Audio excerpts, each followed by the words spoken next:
Halo guys, Assalamualaikum warahmatullahi wabarakatuh. Saya Jody Ariansah. Baiklah, pada video kali ini kita akan membahas tentang analisis SWOT pada PT Telekomunikasi Indonesia atau PT Telkom Indonesia. Baiklah, sebelumnya saya akan menjelaskan apa itu analisis SWOT dan menjelaskan sedikit tentang sejarah PT Telekomunikasi Indonesia.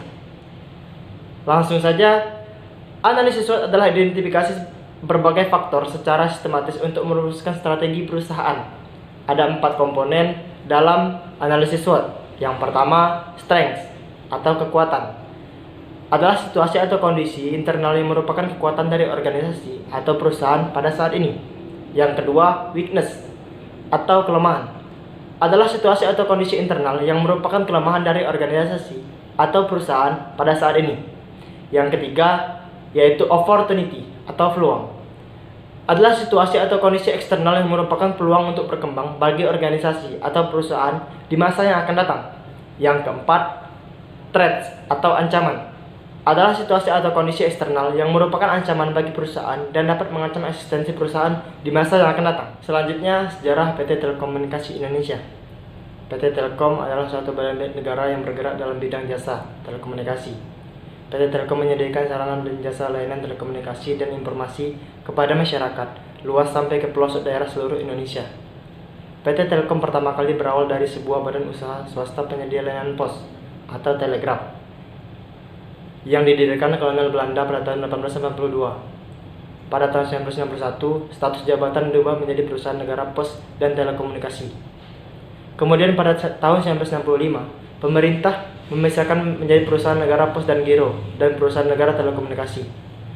Selanjutnya pada tahun 1974, perusahaan negara telekomunikasi disesuaikan menjadi perusahaan umum telekomunikasi yang menyelenggarakan jasa telekomunikasi nasional di internasional. Pada tahun 1999, pemerintah Indonesia mengeluarkan Undang-Undang Nomor 3 tahun 1999 mengenai penyelenggaraan telekomunikasi. Dan pada tahun 1991, perusahaan ini menjadi perusahaan perseroan telekomunikasi Indonesia berdasar Perundang-undangan Nomor 25 tahun 1991 sampai sekarang. Analisis SWOT pada PT Telekomunikasi Indonesia atau PT Telkom Indonesia. Strengths atau kekuatan. Yang pertama, Telkom memiliki kekuatan finansial yang sangat besar. Yang kedua, jumlah pelanggan terus menunjukkan pertumbuhan yang besar.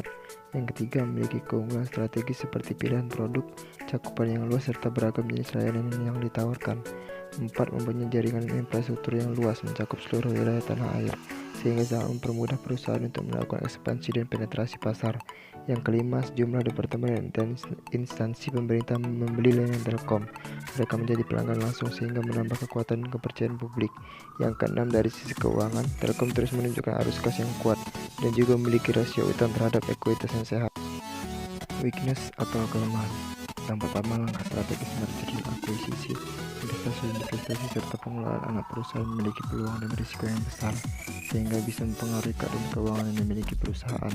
Yang kedua, kebocoran pendapatan berpotensi terjadi akibat kelemahan internal dan masalah eksternal, dan jika yang terjadi maka bisa menimbulkan kerugian pada hasil usaha Telkom. Yang ketiga, jumlah SDM sebagai tenaga kerja masih terlampau besar. Hal ini menyebabkan kurang efisiennya dalam hal anggaran untuk menggaji pegawai. Yang keempat, kepanikan pemegang saham mengendalikan dapat berbeda dengan pemegang saham Telkom lainnya. Opportunities atau peluang. Yang pertama, tingginya permintaan masyarakat terhadap akses internet merupakan pasar yang sangat potensial bagi Telkom. Yang kedua, seiring pertumbuhan nasional, industri telekomunikasi dan informasi akan terus berkembang dan mempunyai peranan penting di Indonesia. Yang ketiga, jumlah penduduk Indonesia yang besar, tapi sedikit di antaranya yang sudah memiliki broadband internet.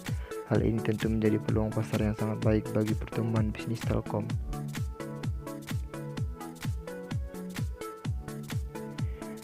Threat atau ancaman. Yang pertama, kebijakan pemerintah untuk mempertahankan pertumbuhan ekonomi sewaktu-waktu bisa berdampak langsung terhadap Telkom. Yang kedua, krisis keuangan global yang terjadi juga akan berdampak buruk secara material terhadap Telkom. Yang ketiga, masyarakat terus menuntut mobilitas dan fleksibilitas dari sebuah alat komunikasi. sehingga telepon rumah tradisional tidak bisa lagi memenuhi kebutuhan tersebut. Yang keempat, jaringan akses kabel yang dimiliki Telkom menghadapi potensi ancaman dari segi keamanan seperti terjadinya pencurian atau vandalisme yang dapat berdampak pada hasil usahanya. Yang kelima, kondisi persaingan semakin ketat. Para perusahaan operator terus bertarung untuk mendapatkan pelanggan yang jumlahnya semakin kecil. Terima kasih.